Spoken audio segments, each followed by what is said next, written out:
Hi friends, கானை வச்சு cutlet எப்படி செய்கிறதுன்னு பார்க்கலாமா?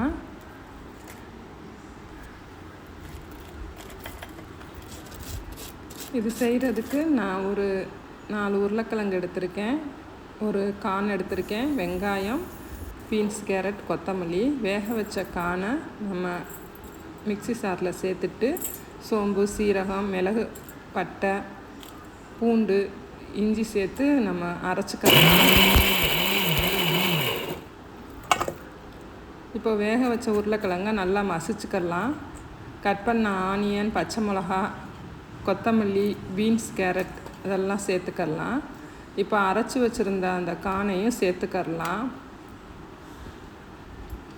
டேஸ்ட்டு நல்லாயிருக்கும். குழந்தைகளுக்கு ஈவினிங் ஸ்நாக்ஸாக கூட இதை செஞ்சு கொடுக்கலாம்.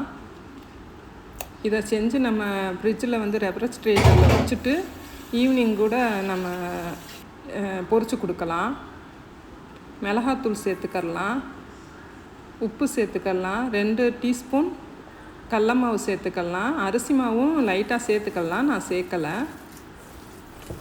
எல்லாத்தையும் சேர்த்து நல்லா மிக்ஸ் பண்ணிக்கலாம்.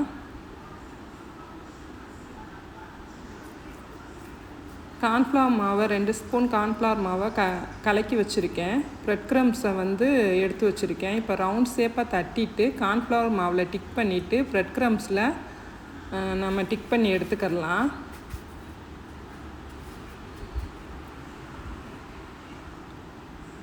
நம்ம செஞ்ச எல்லாத்தையும் ஃப்ரிட்ஜில் ஒரு 1/2 hour வச்சுட்டு பொரிக்கலாம். அப்போ இன்னும் அந்த ப்ரெட் க்ரம்ஸ் உதிராமல் இருக்கும்.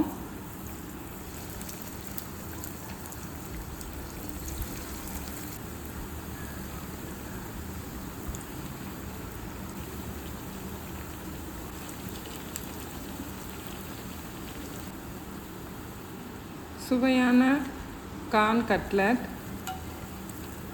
Please subscribe my channel, Nadia's Lifestyle. Thank you. Bye.